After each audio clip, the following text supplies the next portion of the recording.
4G school की online तर्ज तालीम में आप तमाम का इस्तकबाल है। अमली सरगर्मी जमात शशुम, हफ्तुम और हश्तुम। मजमून उर्दू। 12वां दिन डे 12। इस वीडियो में आपको 12वें दिन की जाने वाली सरगर्मियों के बारे में मालूमात दी जाएगी। इसे शुरू से आखिर तक पूरा देखें, लाइक करें और शेयर करें। अगर आपने अभी तक हमारे चैनल 4G स्कूल को सब्सक्राइब नहीं किया है तो इसे सब्सक्राइब करें, बेल आइकन को ऑल पर प्रेस करें, इस वीडियो को लाइक करें और शेयर करें। 12वां दिन मालूमात मानी। ज़बान में अल्फाज ये अपना मानी रखता है। हम अल्फाज के मानी देखने के लिए लुग़त का इस्तेमाल कर सकते हैं। लुग़त डिक्शनरी को कहा जाता है। जैसे गोहर, इसके मतलब होता है मोती। कोहसार का मतलब है पहाड़। अहलियत, लुग़त का इस्तेमाल करके अल्फाज के मानी लिखिए। यहाँ पर हमने लुग़त का इस्तेमाल करके कुछ अल्फाज के मानी बताए हैं, उन्हें ध्यान से पढ़िए। खुर्द यानी छोटा या कम उम्र। कला, लंबी टोपी। कबीर, बड़ा। तरीक़ेकार, हुर्फ़ तहजी के लिहाज से लुग़त में मानी ढूंढना। मश्क़, लुग़त का इस्तेमाल करके अल्फाज के मानी लिखिए।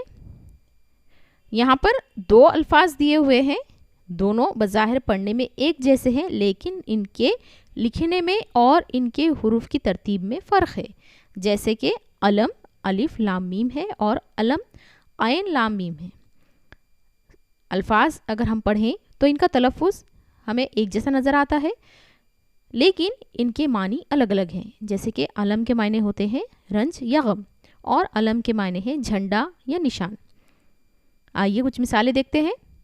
गुल, फूल। गुल, शोर या हंगामा। मुक़द्दर, किस्मत का लिखा हुआ। और मुक़द्दर, रंजीदा या गमगीन। सवाब, नेक काम। और स्वाद से अगर सवाब आए तो उसका मतलब होगा बेहतरी की सोचने वाला। सूती एक किस्म का कपड़ा है और स्वाद से अगर सूती हो तो ये आवाज़ से मुताल्लिक़ है। अयाल अगर अलिफ से है तो उसका मानी होगा जानवर की गर्दन के लंबे लंबे बाल। जिस तरह से समझो घोड़े की गर्दन पर आपने बाल देखे हैं, बस इसी तरह से अगर कोई जानवर के गर्दन पर लंबे बाल होते हैं, या फिर इसके माने हम घोड़े की गर्दन के बाल भी ले सकते हैं। आयन से अगर अयाल आता है तो इसका मतलब होता है मुताल्लिक़ीन। बाद, हवा। और बाद यानी आखिर। कसर, टुकड़ा या जुज़। और खसर, हालत सफ़र में मुक़र्ररा रकातों से कम पढ़ी जाने वाली नमाज। ये खसर की नमाज होती है। अगर कोई इंसान सफ़र की हालत में हो तो वो मुक़र्ररा रकातों से, यानी जो फ़र्ज़ रकातें होती है उसमें से कुछ रकातें कम पढ़कर इस नमाज को अदा किया जाता है। अर्ज़ आयन से अगर हो तो उसका मतलब होगा बयान या गुजारिश, और अगर अलिफ से है तो उसका मतलब होता है ज़मीन। तख़य्युल, दरसी किताब, अखबार या रिसालों के ज़रिए नए अल्फाज लिखकर उसके मानी लिखिए। यहाँ पर हमने कुछ अल्फाज आपको बताए हैं। मिसाल के तौर पर आपके पास अगर लुग़त है तो आप लुग़त में से कुछ अल्फाज ढूंढकर उनकी मानी लिख सकते हैं। इसमें कोई आपको क़ैद नहीं है कि कौन से हुरूफ से आपको लिखना है या फिर कोई मुहावरे ही लिखना है। आपको जो भी लफ्ज़ अच्छा लगे या फिर आपको जो लफ्ज़ पसंद है, या फिर अगर कोई लफ्ज़ जिसके आपको मानी नहीं मालूम है तो वहाँ पर आप लुग़त में से उन्हें ढूंढकर इसमें लिख सकते हैं।